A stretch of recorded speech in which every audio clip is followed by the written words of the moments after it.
जय माता की। आप सभी का हमारे YouTube चैनल जय माता की पर बहुत बहुत स्वागत है। आज हम करेंगे गणेश चतुर्थी व्रत किस प्रकार किया जाता है और उसकी कथा, और गणेश जी के अलग अलग कितने नाम हैं, इन सब के बारे में आज हम इसमें जानेंगे। उससे पहले यदि आप हमारे चैनल पर अभी भी नए आए हैं तो कृपा करके हमारे चैनल को सब्सक्राइब कर लीजिए और घंटी जैसे दिखने वाले बटन को भी दबा लीजिए ताकि आने वाली नई वीडियो की नोटिफिकेशन आप तक पहुंच सके। तो चलिए शुरू करते हैं। गणेश चतुर्थी व्रत भाद्रपद माह की शुक्ल पक्ष की चतुर्थी तिथि गणेश चतुर्थी के नाम से प्रसिद्ध है। भादो माह के शुक्ल पक्ष में जो गणेश चतुर्थी आती है उसको हम गणेश चतुर्थी के नाम से जानते हैं। इस दिन प्रातः काल ही स्नान आदि से निवृत्त होकर सोना, तांबा, चांदी, मिट्टी या गोबर से गणेश जी की मूर्ति बनाकर उसकी पूजा करनी चाहिए। अपने सामर्थ्य के अनुसार हम गणेश जी की मूर्ति बना सकते हैं। पूजन के समय 21 मोदकों का भोग लगाते हैं तथा हरित दुर्वा के 21 अंकुर लेकर निम्न 10 नामों पर चढ़ाते हैं। ये 10 नाम कौन कौन से हैं? पहले गतापी, गौरी सुमन, तीसरा है अग्नाशक, चौथा एक दंत, पांचवा ईशपुत्र, छठा सर्व सिद्धि प्रद, सातवां विनायक, आठवां गुरु कुमार या कुमार गुरु, नौवां इववक्त्राय, नौवां है इववक्त्राय और 10वां मूषक वाहन संत। ये 10 गणपति जी के नाम हैं। इन सभी पर चढ़ाए जाते हैं मोदक और दुर्वा पत्र।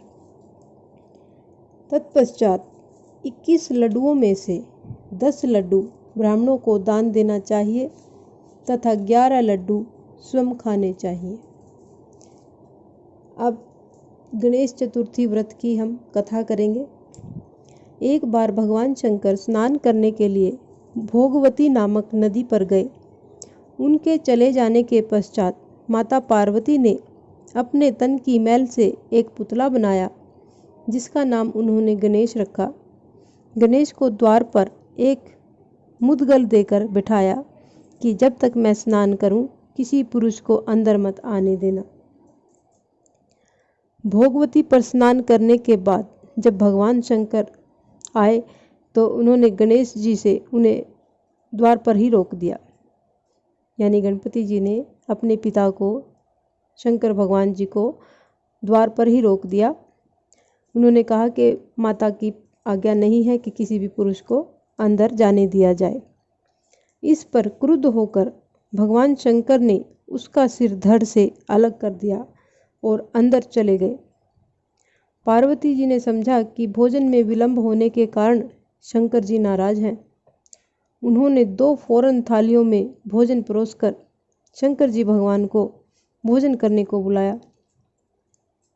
शंकर जी भगवान ने 2 थाल देखकर पूछा, दूसरा थाल किसके लिए लगाया है? माता पार्वती बोली, दूसरा थाल पुत्र गणेश के लिए है जो बाहर पहरा दे रहा है। यह सुनकर माता पार्वती बहुत दुखी हुई और प्रिय पुत्र गणेश को पुनः जीवित करने की प्रार्थना करने लगी। शंकर जी ने तुरंत के तुरंत पैदा हुए हाथी के बच्चे का सिर काटकर बालक के धड़ से जोड़ दिया। तब माता पार्वती जी ने प्रसन्नतापूर्वक पति पुत्र को भोजन कराकर स्वयं भोजन किया। यह घटना भाद्रपद शुक्ल चतुर्थी को हुई थी, इसलिए इसका नाम गणेश चतुर्थी पड़ा। भाद्रपद चतुर्थी को चंद्र दर्शन करना निषेध माना गया है।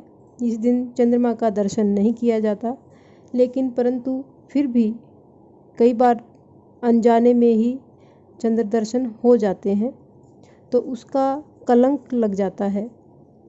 तो उस कलंक से बचने के लिए यहाँ पर हम एक मंत्र को बता रहे हैं। उस मंत्र के जप करने से जो कलंक दोष लगता है चंद्रमा को देखने का, मनुष्य उससे मुक्त हो जाता है। मंत्र इस प्रकार है। इस मंत्र के 21 बार जप करने से केवल 1 दिन के पाठ से ही कलंक दोष हट जाता है। इस प्रकार यदि आपको हमारी ये कथा पसंद आई तो कृपा करके हमारे चैनल को लाइक और सब्सक्राइब कीजिए। धन्यवाद।